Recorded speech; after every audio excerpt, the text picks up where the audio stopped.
Israel informó a Washington que el ataque a Irán era necesario. ইরানে হামলা চালিয়ে দেশটির সেনাপ্রধান, বিপ্লবী গার্ডের প্রধান, আকাশ প্রতিরক্ষা বাহিনীর প্রধান, এমনকি পুলিশ প্রধানকেও হত্যা করে ইসরায়েল। ইসরায়েলের বর্বরতা, হত্যার নেশা এখানেই থেমে নেই। তারা ইরানের সর্বোচ্চ নেতা আয়াতুল্লাহ আলী খামেনিকে হত্যার পরিকল্পনা করেছিল। কিন্তু পরিকল্পনাটি শেষ মুহূর্তে ভেস্তে গেছে মার্কিন যুক্তরাষ্ট্রের প্রেসিডেন্ট ডোনাল্ড ট্রাম্পের ভেটোর কারণে।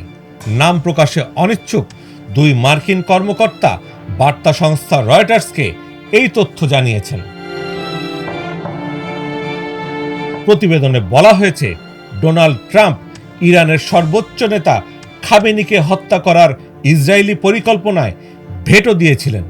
ইরানের বিরুদ্ধে ইসরায়েলের অপারেশন রাইজিং লায়ন শুরু হওয়ার পর এই ঘটনা ঘটল।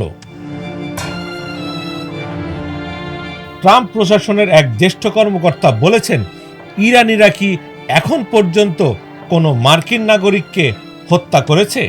না, যতক্ষণ না তারা তা করছে ততক্ষণ আমরা রাজনৈতিক নেতৃত্বের পেছনে লাগার কথা ভাবছিও না।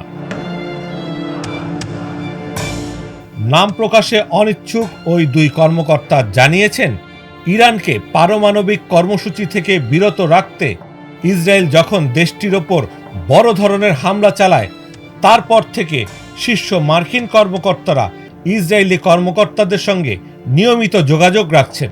তারা বলেছেন, ইসরায়েলিরা শীর্ষ ইরানি নেতাকে হত্যার সুযোগ পেয়েছিল, কিন্তু ট্রাম্প তাদের সেই পরিকল্পনা থেকে বিরত থাকতে বলেছেন। ট্রাম্প নিজে এই বার্তা দিয়েছিলেন কিনা তা নিশ্চিত করেননি ওই কর্মকর্তারা। তবে ট্রাম্প ইসরায়েলি প্রধানমন্ত্রী বেনিয়ামিন নেতানিয়াহুর সঙ্গে ঘন ঘন যোগাযোগ করেছেন। এ ব্যাপারে ফক্স নিউজ নেতানিয়াহুর কাছে জানতে চাইলে তিনি তা অস্বীকার করেন। নেতানিয়াহু বলেন, বহু ভুয়া খবর ছড়ানো হচ্ছে। তবে নেতানিয়াহু মুখে যাই বলুক না কেন, 13 জুন ইরানে হামলার প্রথম দিন থেকেই ইসরায়েলের মতিগতি দেখেই ফুটে উঠেছে যে খামেনিকে হত্যা করা তাদের অন্যতম লক্ষ্য। কারণ সেদিন আয়াতুল্লাহ খামেনির উপদেষ্টা আলী শামখানি ইসরায়েলের হামলায় গুরুতর আহত হয়েছিলেন বলে জানায় ইরানি রাষ্ট্রীয় সংবাদ মাধ্যম নূর নিউজ। খামেনিকে হত্যার মিশন সফল করে ইরানের শাসন ব্যবস্থার পরিবর্তনের তীব্র বাসনাও রয়েছে ইসরায়েলের। এই লক্ষ্য পূরণে শাহর পুত্র রেজা পাহলভির সঙ্গে নেতানিয়াহুর এখন দারুণ দোস্তি। রেজা পাহলভি 1979 সালের ইসলামী বিপ্লবের পর দেশ ছেড়ে আশ্রয় নেন মার্কিন যুক্তরাষ্ট্রে।